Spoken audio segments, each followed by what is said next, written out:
Happy Sunday to you. Happy first Sunday in September.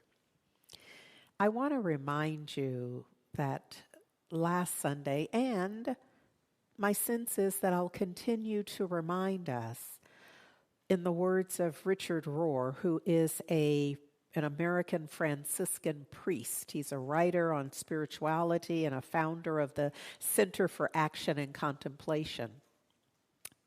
He said that the true purpose of mature religion is to lead you to ever new experiences of your true self. And the reason I wanted to remind you is because we are endeavoring to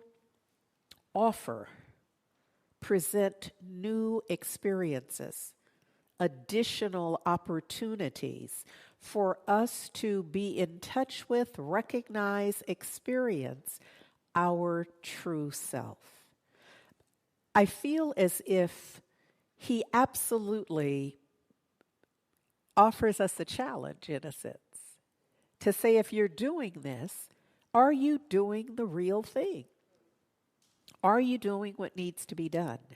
And so my response is that we endeavor to do exactly this, to ensure that every Sunday, every Wednesday, and every class, if you are calling in for prayer, if you are watching, listening to any of our podcast, or however you intersect with heart and soul, our intention is to illuminate your true self, so that when you complete that experience with us, or you stop and rest, that you have a greater sense, an expanded experience of your true self. That one purpose, to allow you to experience your true self. You are in God, and God in you. And from that, to live a generous life from infinite source. So that's the intention. That's what we're setting as how we be. How we be and who we be. It's about true self and the revelation of same. So this is truly an adventure in faith. Now, for some, if we had a room full of people and this was several years ago and we were only meeting in person, then it would be okay if some people just kind of raised their fingers and tipped out. Because it's quite possible that everyone has not come to be in touch with their true self. That's not what they're seeking. This isn't it. And I'm not saying that you must. I'm simply saying, if you hang out here, that's what we're about. And so this is an opportunity for folks to get on board, to choose, and to determine. Always, we give you options. Get into the deep end of the pool, or just call people at the pool house. You know, you could be anywhere on the continuum where you want to play. And what we're offering, and I want to remind you that summer school was that as well. You know, if anything, someone years ago said I was a serial preacher. And I didn't know that. That wasn't like my claim to fame. That wasn't how I saw me. But as I began to watch me and listen to me, I realized that there's some truth to that. So if you recall, we actually began right after Easter. As we were moving towards the ascension, we were looking at those last days between the crucifixion and the resurrection.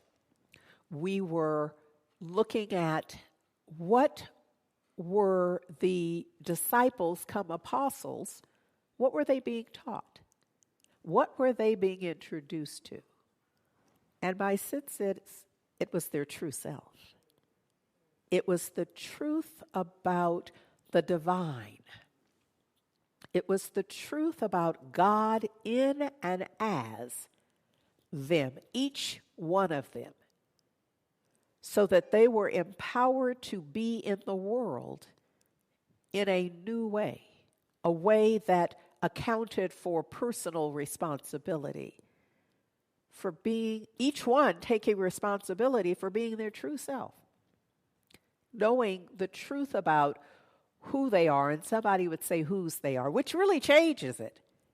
See, you may not know what I'm talking about, but there's a moment when you realize, even if, watch this, even if you are watching in the, I want to say in the material realm, where individuals who have been adopted, when they find the birth family, there is something, now regardless of the details of it, there is something that they have almost so consistently that I have noticed there is something about those individuals now realizing from whence they've come. Now, they've had loving families, and many of them start with that. Oh, I already have a mother and father. You know, I was raised in a way, and I'm grateful for them, and I don't want to do anything to jeopardize that or have them feel some kind of way. And at the same time, they have a listing. They have a listing from whence they've come. And it doesn't mean that they then go off to be with them, but this information, this awareness. Oh, I'm trying to say something, y'all. That this awareness of from whence I've come, whose am I?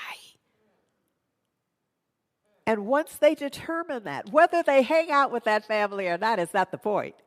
The point is that they now can connect the dots. And that frees a whole aspect of their being, because they are now free to know from whence they've come. So when we discern in the spiritual realm from whence we've come, whose we are, who I am, and whose I am, we get to have the same experience of that connection. So during our summer of shift, well, now we're just about, in a couple of weeks, 3 weeks, we'll be in the fall of shift. So I just want to remind you that we're not going to tie a bow on the summer of shift and then close it down. We're going to continue because the 4 pivots are real for us. This is where we are reimagining justice, and we're reimagining ourselves, our connectedness, our belonging. And that matters. In the 4 pivots, Dr. Sean Ginwright says that we need a fundamental shift in our values. A pivot in how we think, how we act, how we work, how we connect, how we see ourselves. We need to shift a lot of that. How do we know? Because we see the world we're creating. The world we've created, as in the past, and we see that we continue to feed it, in a sense. Feed me, Seymour. Can you see that unintentionally we've gotten ourselves into a bit of a pickle where we are feeding exactly what we don't want? We are feeding it with our consciousness. We are feeding it with our fear. We're feeding it with our energy. When I say our fear, what I mean is our energetic presence. Every time we buy into it, every time we respond in fear, every time our energy is attached to, directed to what we don't want. Little Shop of Horrors. Right there up close. We've got to change who we be, how we interact in the world. I'm going to take us back to Revelation 21:1. And I saw a new heavens. And I love that, and I don't know that I have ever paused to remind us that this is plural. I saw new possibilities. I saw new ways to solve existing problems. I saw the newness that's available to all of us. I saw new heavens and a new earth. The manifestation of that, the demonstration of that, the outpicturing of the new heavens, the new ideas, the visions, the visualizations. Yes? And in order, this is important, in order for me to entertain the new heaven and the new earth, I cannot simultaneously entertain the new and the old. So it says, and the old, the former, had departed. It had passed away, which is a way of saying I let it go. I released it. And that isn't necessarily an act, what do I want to say? That could be more passive. It could be more by intentionality. It doesn't mean I picked it up and I threw it, or I packed it up and I let it go. I allowed it. Sometimes, just somebody told me recently that the sun is a disinfectant. And it was in the context of allowing something to be exposed. And just let it be exposed to the sun. Let it be exposed and let it just pass away. Does that make sense? If I say it that way to you, so your work could just be to allow it to be exposed. Allow it to be out there. Just leave it. And then watch it evaporate. Watch it be transformed. Watch it dry up. Yes. And the confusion about who I am and whose I am and why I'm here and why that happened to me. Lord knows we can whine. Why me, Lord? And somebody say, why not you? Why not you exactly? In the human dilemma, why not you? Of all of the possibilities of what could happen and to whom, who exactly were you going to pick? Who had you decided could better go through this strife and strain? When the opportunity for most of us is on the other side, we come out wiser. We come out more aware. Behold, I make all things new. There's a transformation that is taking place right now in each and every one of us who is willing to have it take place. It's not magic. Nothing's happening to you or will happen to you by force from the universe. I hope you're getting that. This is about you. You're going to have to deal yourself in. You're going to have to buy in. You're going to have to be willing to have all things new happen in your life. It's true. Behold, I make all things new. But only if you let me. Only if you give me sufficient space mentally, emotionally, physically, spiritually. Only if you give me enough space. The divine, I think, is saying to us, I'm anthropomorphizing the divine, acting as if it's in conversation with you, but often that's the way we experience it. Speak to my heart, Holy Spirit. Show me the way. What am I to do? How am I to do it? I know I must change my thinking. If I want my life to change, I know, and this may be a surprise for some of you, that our lives are a reflection, an outpicturing of our thinking. Not the thought of, I wish I'd win the lotto, with no ticket. Not that thought. That thought is not doing anything but kind of wasting space. But those repetitive thoughts, those thoughts of on the less productive, those thoughts that are fear-based, those thoughts that for some of us who grew up maybe with attacks on our character or perception of who we are, if you grew up that way, you may have come to do that to you. When whoever used to do it, they could be dead and gone, have moved away, not even thinking about you. But you have picked it up as a habit of filling in for whoever your abuser was. Emotional abuse, verbal abuse. Is this making sense?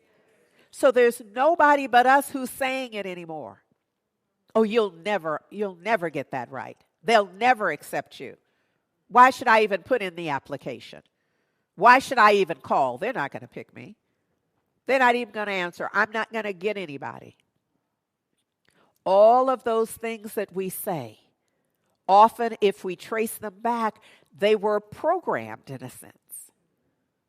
But we have continued the programming. There's no external programming going on any longer. We are doing it. But we are empowered to change that by changing our thinking.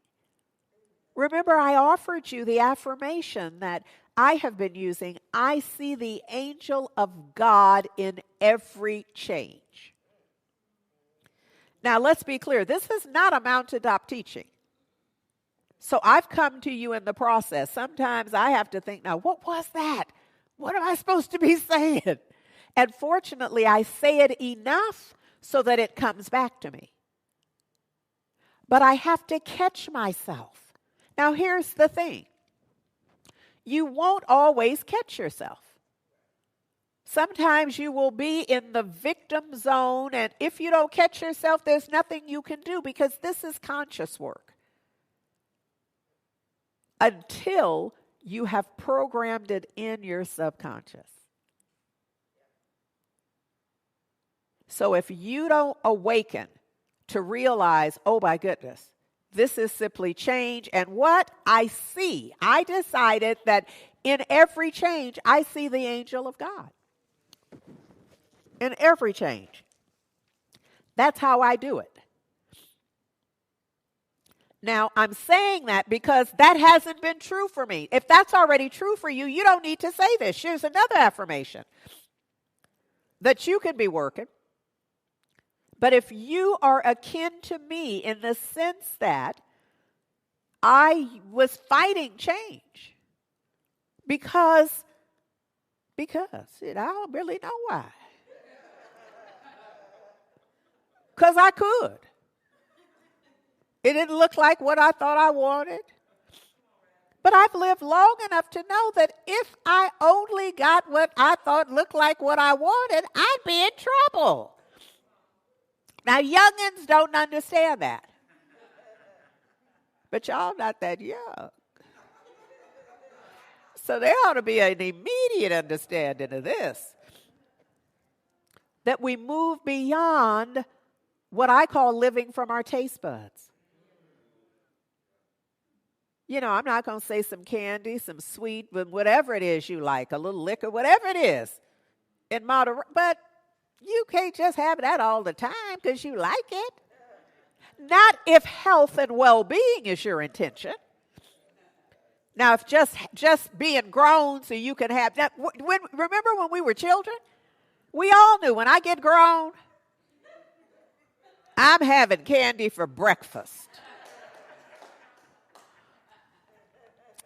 Well, that's not what I do. I could because I'm grown, but I don't because I have good sense. And so likewise, there are some other thoughts that when we defer to what? An intention of developing our true self, there's some stuff we're not going to do. Habitual though it may be, we will change our mind about that behavior because we have a different intention. I have an intention of somehow peeping. I hope y'all understand peeping.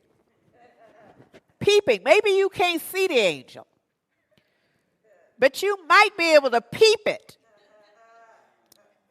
I peep the angel of God in every change. I may not be able to see it fully and interact, but I can peep it. I know that's you in there. In fact, I'm not even sure, but I'm declaring something's in this change, and I'm declaring it's the angel of God. Now, when I say the angel of God, I don't have to change my life to now believe in the entire realm of angels and all that that includes. I don't even have to have an opinion of that. That's just what I'm calling it. Because I am saying it's a message from God. Get your own little wording together. Do not, see, let me just pick off the ones right off the top. Who, when I say that word, you can't hear nothing else for the rest of the talk. Because that word was spoken and you got issues with that word.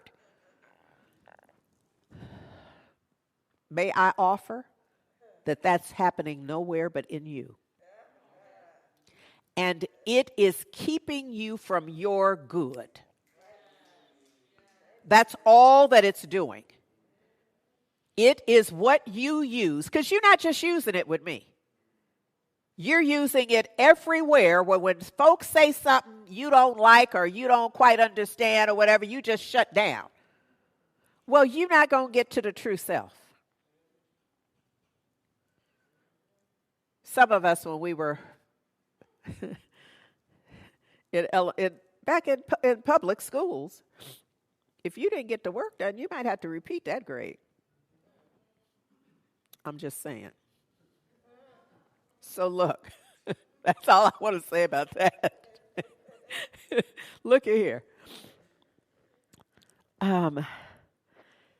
This idea of changing your thinking is, to me, right out of Romans 12:2, where certain versions of it, and I believe this is from the Peshitta, says that do not imitate this world.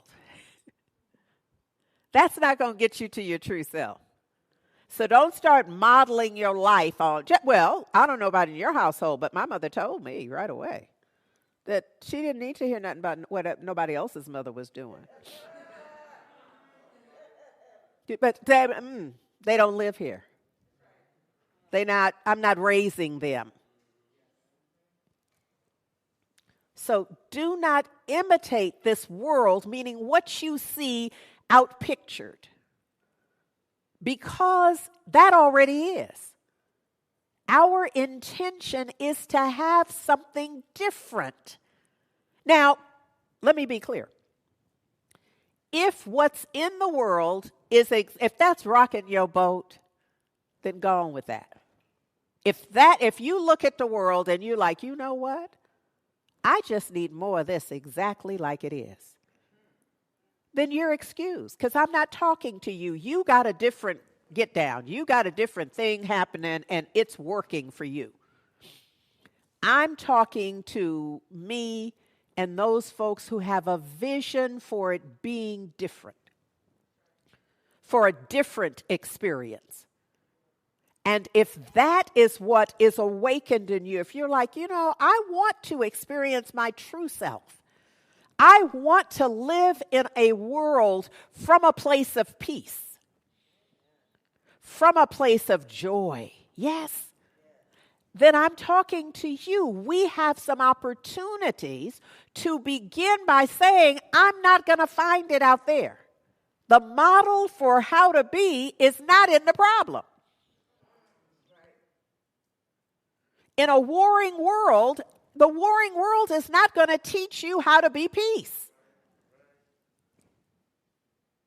So it has to be, don't imitate the world. Be transformed by the renovation, or often it says the renewing of your mind. And whichever word you use, when you synthesize it, is change your mind. Renovate it. renew it, change it. Yes. Because in the change, this is where I tie it back to Revelations. In the change, Romans 12 says, you shall distinguish what is the good, acceptable, and perfect will of God. You see, in that place, I see a new heaven. In fact, I see a lot of them. Lot of new heavens, lot of options that I could not see before. This is not magic. They did not just appear. It's that I can now see them. This isn't the only place in life where once somebody points it out to you, once you start meditating, once you get in touch with being still, you have access. Oh, I got to tie. Oh, come on, y'all. Now look. Dr. Sean says that a pivot is but a small change. Start there. Start with the pivot. Start with just the shift. Don't. See, sometimes we try to, what did folks used to say? Bite off more than we could chew. We can't possibly handle all of that. So start with the pivot. I love that. Start with the small shift. Start where you can. And ultimately, we'll get to where we want to be if we don't quit. If we don't faint, as Scripture might say, if we don't wear ourselves out in thinking about what it will require of us. Oh, I'm doing my best this morning. I really am. Because look, in truth, there is only love. Part of the lyric that Michael Gott wrote with that is that in this moment, in this place, I remember who I am. We're talking true self. We're talking a level of awareness, letting fear and worry fall away from me. Get thee behind me. I open my eyes and see what? That there is only love. A new heaven. There is only love. Can you imagine? You know, sometimes we hear, oh Lord, I've been up here longer than I intended. Sometimes we hear of people who have had maybe a stroke, and neurologically something has happened and there's a new awareness. Or maybe they've had amnesia. They've had some inciting incident that has left them very receptive to the divine. And they realize, in a way, they don't have to, what happens here, for them, at least this is how it appears to me, that what has been removed is the struggle for release of the BS means belief system.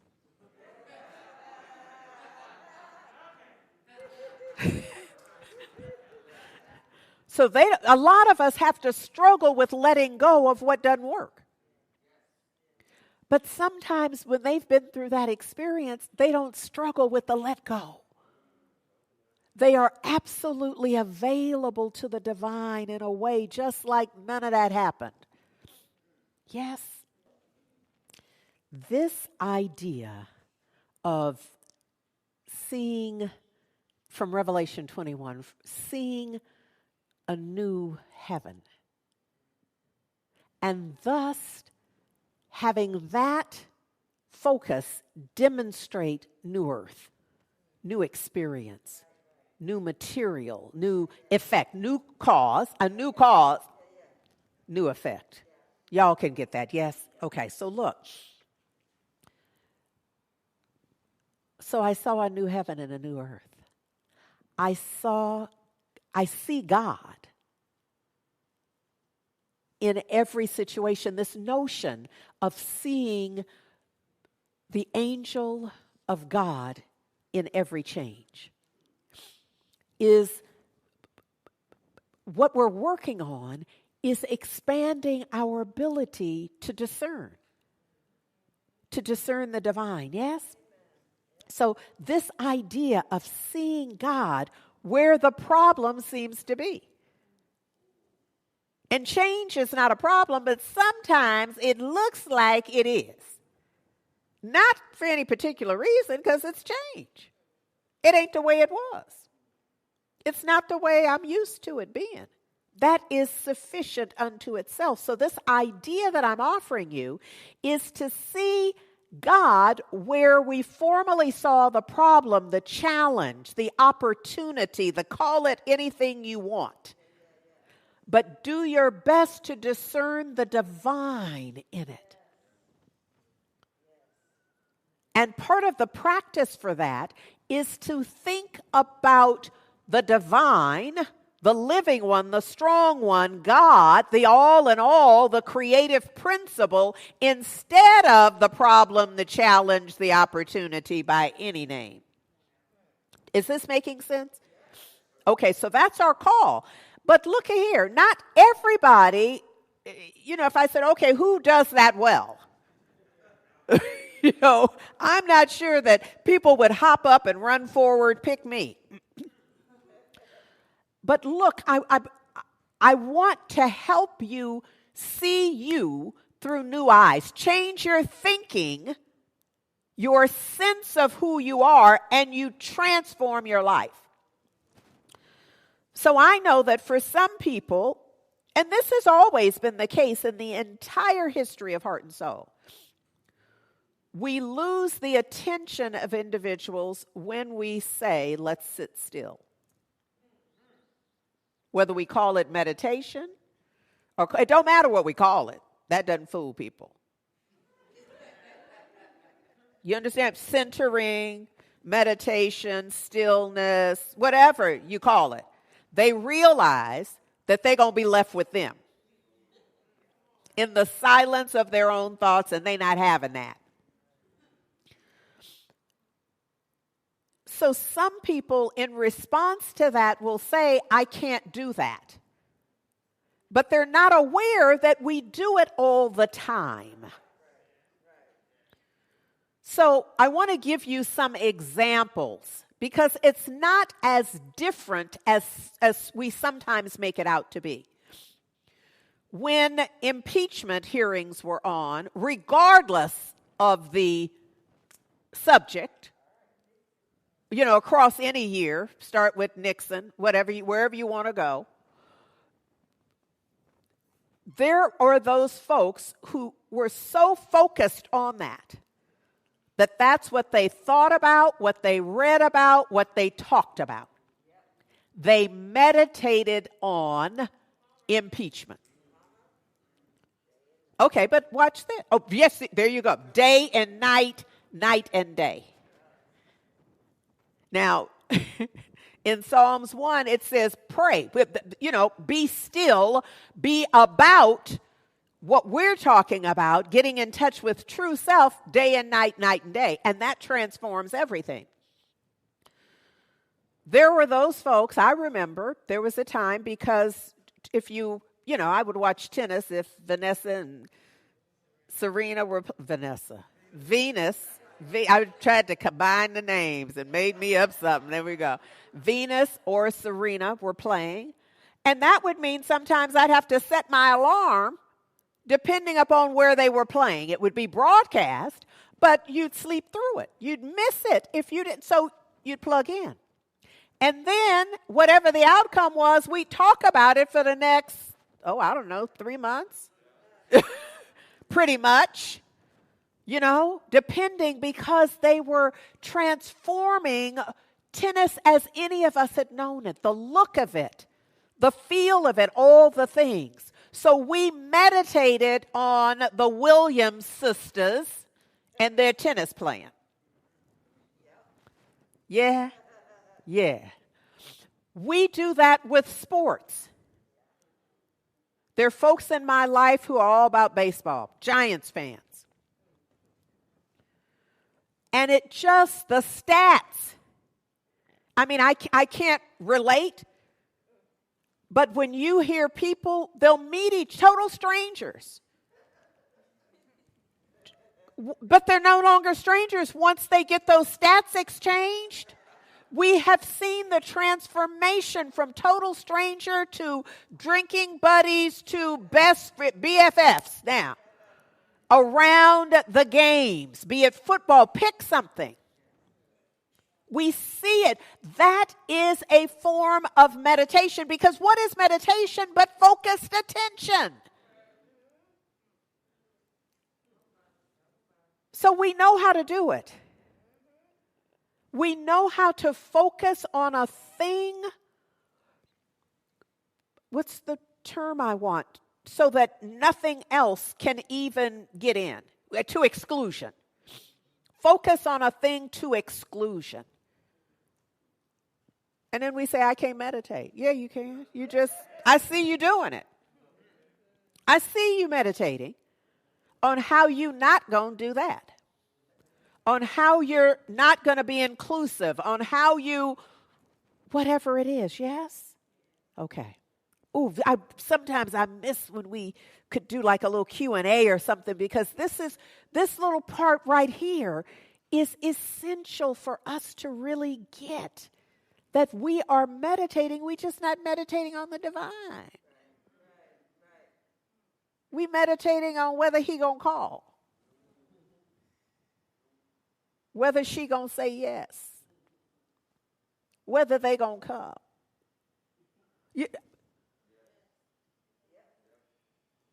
Old folks called it ruminating. But it's the same, it's an energetic focus to the exclusion of all other thoughts. So this is where our true self is revealed, in that kind of focus on the divine. I see a new heaven and a new earth. I see the divine in this.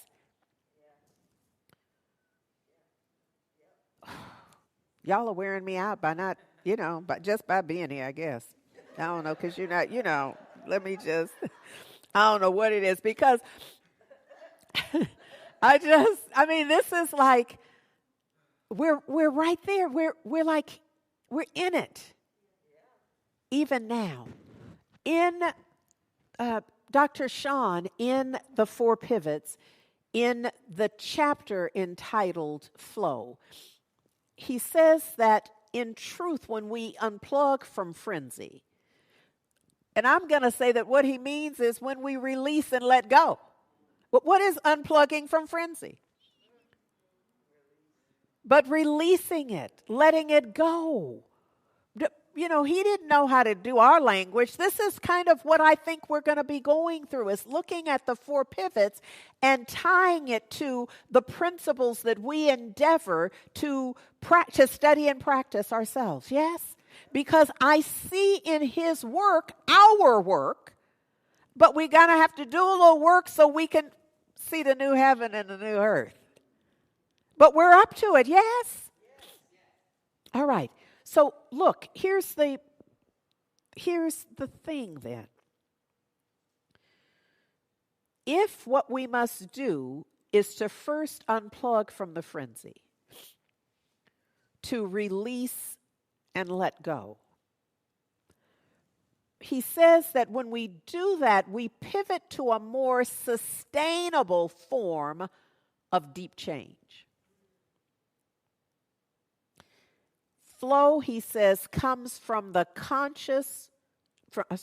flow comes from consciousness, resulting from sustained enjoyment and effortless focus on goodness. This isn't ruminating on whatever comes to your mind. This is what? Sustained focus on good. Good is another name for God. God is good.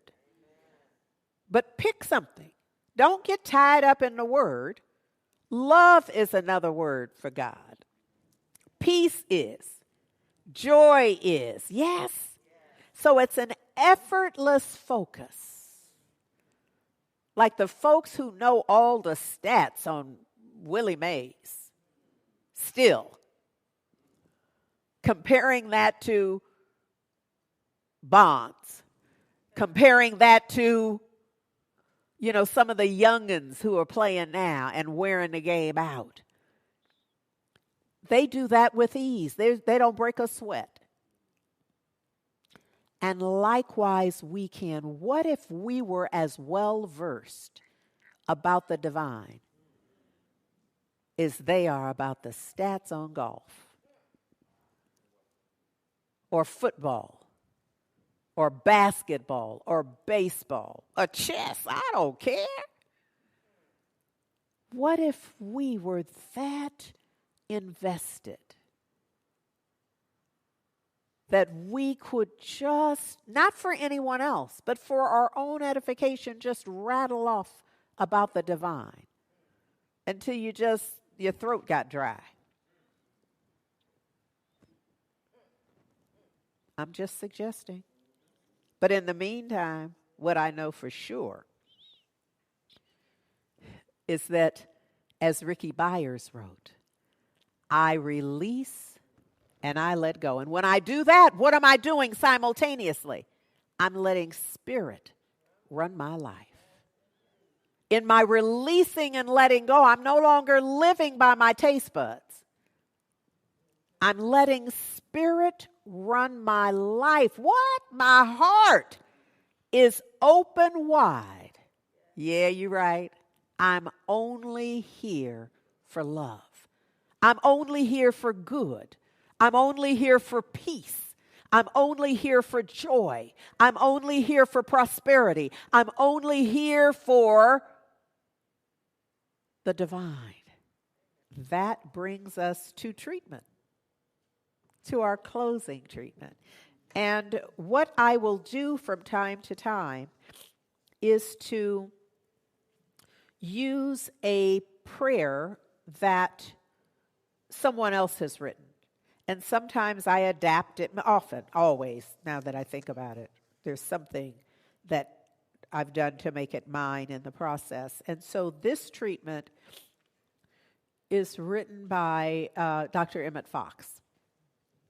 And so I will be sharing that with you now.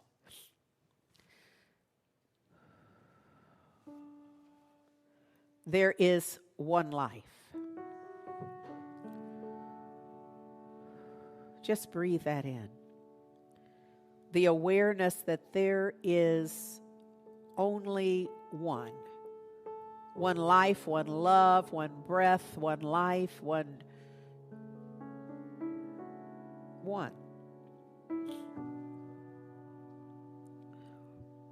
God is infinite life. God is boundless love. God is infinite intelligence. God is unfathomable wisdom. God is unspeakable beauty. God is the unchanging principle of perfect good. God is the soul of humanity. I am the image and likeness of God. I have the power of the word. When I speak this word, it goes forth and cannot return void. It accomplishes the thing whereunto I send it. This word goes forth charged with the power of God, the living one, the strong one. Now I, Andriette, speak this word. I invoke the power of the healing Christ, and I say that the full power of God is now awakened in me, filling my soul with peace, life, and joy. God is light, and that light fills my soul. My soul is like the burning bush that burned with the power of God and was not consumed. There are no dark corners left. No complexes or neuroses, no fears or doubts. No old dark things. God is light, and in God there is no darkness at all. God is life, and that life builds every cell in my body. The tide of divine life sweeps through my body, sweeping out any toxins, anything foreign that should not be there. It reforms, it recreates, it regenerates every organ and tissue and charges it with divine life. I claim that the peace of God surrounds me and fills me to overflowing. That peace goes with me as a pillar of cloud by day and a pillar of fire by night. I dwell in that peace, health, and harmony. I claim that the power of God goes before me and makes my path straight. It opens my way for true prosperity, for freedom, and for unlimited spiritual growth. I claim that God is bringing into my life the right people whom I can be of service to and who can help me, and that those who wish me ill will simply fade out of my life and prosper elsewhere. I claim that all God is now working to move me into my true place. The outer thing is but a picture, and the power of God is changing that picture now and moving me into my true and right place. One presence, one power, one mind, one God, one law, one element. I am a part of this divine presence, and in this presence I dwell forever and ever. I believe that according to my faith, it is done unto me. Oh, I just give thanks. I give thanks for this word.